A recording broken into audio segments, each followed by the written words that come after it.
আসসালামু আলাইকুম, welcome back to my channel. আশা করছি যে যেখান থেকে আমার এই ভিডিওটি দেখছেন আপনারা সবাই মহান আল্লাহ তাআলার অশেষ মেহেরবানিতে ভালো আছেন। আমরাও আলহামদুলিল্লাহ ভালো আছি। আজকে আমার ছোট্ট মেয়েটার জন্মদিন, তো ওর জন্মদিন উপলক্ষে আজকে একটু ওর পছন্দের খাবার রান্না করব। তো এখন সকালবেলা, তো আমরা এখন সকালের নাস্তাটা করে নিব। তো আমি আর আমার হাজব্যান্ড নাস্তা করব। তো সকালের নাস্তা আসলে কখনোই আমার বাচ্চাদের সাথে করা হয় না। তো ছুটির দিনে দেখা যায় যে আমার বাচ্চারা ঘুমিয়ে থাকে, আর আমি আর আমার হাজব্যান্ড আমরা তো সকালেই উঠে যাই। তো দেখা যাচ্ছে যে আমরা দুইজনই নাস্তা করি, আর আমার বাচ্চারা যখন ঘুম থেকে ওঠে তখন দেখা যায় ওরা নাস্তা করতেই চায় না, তো হালকা পাতলা কিছু খেয়ে নেয়। এই তো তো আমরা নাস্তা করে নিয়েছি, গরুর মাংস, রুটি আর সালাদ বানিয়ে নিয়েছিলাম। তো এগুলো দিয়ে আমরা নাস্তা করে নিয়েছি। আর এখানে যে আমি ওয়াশিং মেশিন থেকে কিছু কাপড় বের করে নিচ্ছি, তো রোদে দিয়ে দিব। এগুলো রাতে আমি ধুয়ে রেখেছিলাম, তো রাতের বেলা আর নাড়তে ইচ্ছে করছিল না। তো এখন আমি সকালবেলা কাপড়গুলো আমি বারান্দায় নেড়ে দিব। আর এখন তো আসলে ডেঙ্গু মশার উপদ্রব চারিদিকে, তো আপনারা এই টিপসটি ফলো করতে পারেন। এই যে লেবুর মধ্যে লং দিয়ে তারপর এটা কিন্তু বিভিন্ন জায়গায় রেখে দিতে হয়, ঘরের বিভিন্ন জায়গায় রেখে, বিভিন্ন কর্নারে যেখানে আর কি অন্ধকার থাকে বা যেখানে মশার উপদ্রব বেশি, তো সেই কর্নারগুলোতে কিন্তু রেখে দিলে মশা চলে যায়। এটা কিন্তু পরীক্ষিত, এটা আমরা সবসময় করে থাকি। আমাদের বাসায় কিন্তু আলহামদুলিল্লাহ মশার উপদ্রব একদমই নেই। তো আপনারা কিন্তু এই টিপসটি ফলো করলে আপনারা উপকার পাবেন। তো এটা যেহেতু আমরা সবসময় করে থাকি, তো আমরা তো জানি। আর এই বিষয়ের উপরে ডেঙ্গু মশা তাড়ানোর কার্যকরী উপায়, এই টাইটেলের উপরে আমার চ্যানেলে একটা ভিডিও দেওয়া আছে, আপনারা চাইলে কিন্তু সেটা দেখে নিতে পারেন। তো যাই হোক, এখন এই যে আমি দুপুরের জন্য রান্না বসিয়ে দিয়েছি, আর আমার মেয়ের পছন্দের খাবার। তো এখানে আমি ফার্মের মুরগির কোরমা করব। তো মুরগির কোরমা করার জন্য এখানে কিন্তু আমি সব ধরনের মশলা দিয়ে দিয়েছি, আর একটু টমেটো সস দিয়ে দিলাম। আর এখানে আমি দুধ দিয়ে দিচ্ছি এখন। তো দুধটা দিয়ে তারপর আমি নাড়াচাড়া দিয়ে এর মধ্যে আর একটু পানি দিয়ে দিব। তো পানি দিয়ে তারপরে আমি ঢেকে রেখে দিব। তো সিদ্ধ হয়ে গেলে তো হয়ে যাবে। খুবই সহজভাবে আর কি মুরগির কোরমাটা আমি করে নিচ্ছি। তো এটা কিন্তু আমার মেয়ে অনেক পছন্দ করে, তো তার জন্য রান্না করছি। আর পাশের চুলায় তো পোলাওটা বসিয়ে দিয়েছি, তো পোলাওটা হচ্ছে। আর এখান থেকে আমি শসার সালাদ কেটে নিচ্ছি। তো এই তো আমার রান্নাবান্না হয়ে গিয়েছে, আর আমি খুব বেশি কিছু রান্না করিনি। পোলাও, মুরগির কোরমা আর গরুর মাংস, আর সেই সাথে সালাদ করে নিয়েছি। তো এগুলোই আমাদের দুপুরের খাবার। আমার মেয়ের জন্মদিন উপলক্ষে আর কি ছোটোখাটো আয়োজন। তো আমার মেয়ে এগুলো পছন্দ করে, আর আমার হাজব্যান্ড নিজেই বলেছে যে মেয়ের জন্মদিন উপলক্ষে ওর পছন্দের খাবার রান্না করো, তো সেজন্যই করা। আর তাছাড়া এই ধরনের খাবার এগুলো আমি প্রায়ই করে থাকি। প্রায় শুক্রবারে আমার এগুলো, এই টাইপের খাবার রান্না করা হয়। পোলাও, মুরগি কিংবা বিভিন্ন ধরনের স্পেশাল খাবার তো করেই থাকি আমি। তো এই তো আমি এখন খাবারগুলো দিয়ে দিয়েছি টেবিলে। তো সবাই মজা করে খেয়েছি। তো আমার হাজব্যান্ডও বলেছিল যে অনেক মজা হয়েছে। তো উনি তো নর্মালি এই ধরনের পোলাও টোলাও এগুলো একদমই পছন্দ করে না খেতে, তো আজকের এই খাবারগুলো অনেক পছন্দ করেছিল। তো আমার অন্য ছেলে মেয়েদের জন্মদিন উপলক্ষেও আমি এরকমই খাবারের আয়োজন করে থাকি। তো ওদের পছন্দের খাবার রান্না করে দেওয়ার আমি চেষ্টা করি। এছাড়া আর তেমন কিছু করা হয় না। তো বিকেলবেলা এখনই ছাদে চলে এসেছি। তো এই যে গাছপালাগুলো একটু দেখে নিচ্ছি। আর এখানে আমার পেঁপে গাছে মাশাল্লাহ ভালোই পেঁপে এসেছে।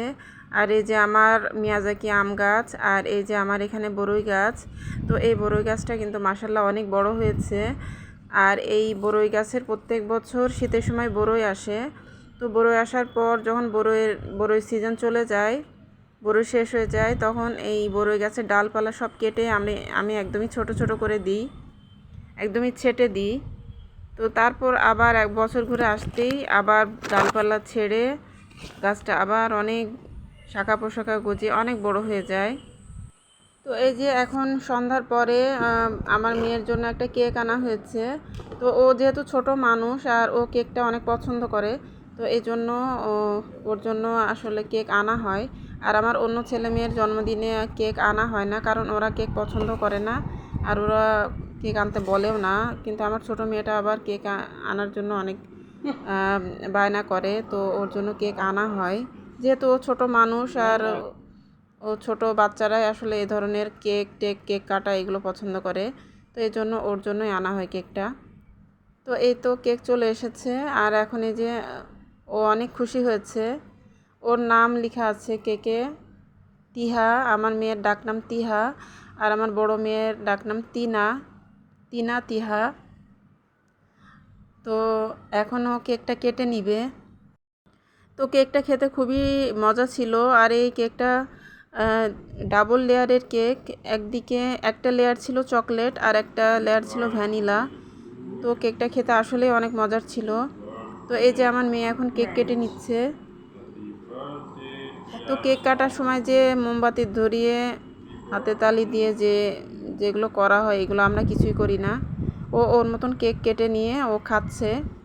তারপরে আবার আমার অন্য ছেলে মেয়ে ওরাও কেটে নিয়ে নিবে, যার যার মতো নিয়ে নিবে।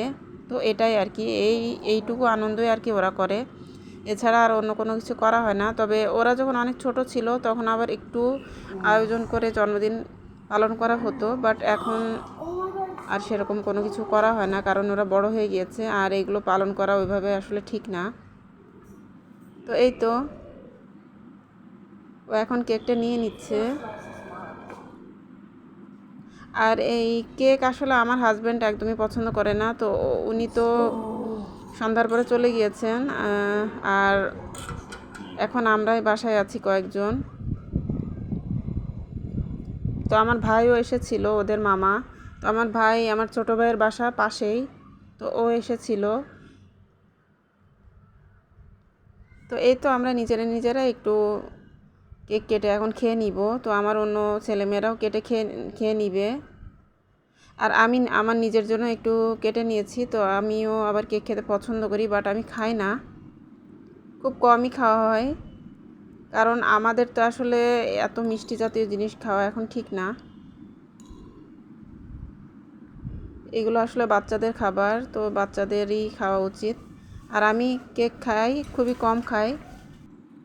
তো এই তো আমি এখন একটু খেয়ে নিচ্ছি। তো কেকটা আসলে অনেক মজার ছিল। তো যাই হোক, আজকের দিনটা খুবই সুন্দর কাটলো। আমার বাচ্চাদের খুশি হচ্ছে একজন মায়ের কাছে সব থেকে বড়, তো বাচ্চার খুশিতেই মায়ের খুশি। তো আমার মেয়েটা আজকে অনেক খুশি হয়েছে, ওর খুশি দেখে আমার খুবই ভালো লেগেছে, আর আমরা সবাই মিলে খুব সুন্দর একটা দিন কাটালাম। আল্লাহ তাআলার কাছে দোয়া করি, আল্লাহ তাআলা যেন আমার মেয়েটাকে নেক হায়াত দান করেন এবং তাকে মানুষের মতো মানুষ হওয়ার তৌফিক দান করেন, আমিন। আপনারা যারা আমার এই ভিডিওটি দেখবেন তারা আমার মেয়েটার জন্য দোয়া করবেন, আপনাদের কাছে অনুরোধ রইল। তো এই তো ভিডিও শেষ প্রান্তে চলে এসেছি। তো এই যে বাচ্চাদের জন্য ফ্রুটস কেটে দিয়েছিলাম, তো বাচ্চারা কেক খেয়ে তারপর ফ্রুটস খেয়েছে, আর আমি এখন একটু ফ্রুটস খেয়ে নিচ্ছি। আজকের মতো এখান থেকে বিদায় নিচ্ছি। আল্লাহ হাফেজ, আসসালামু আলাইকুম।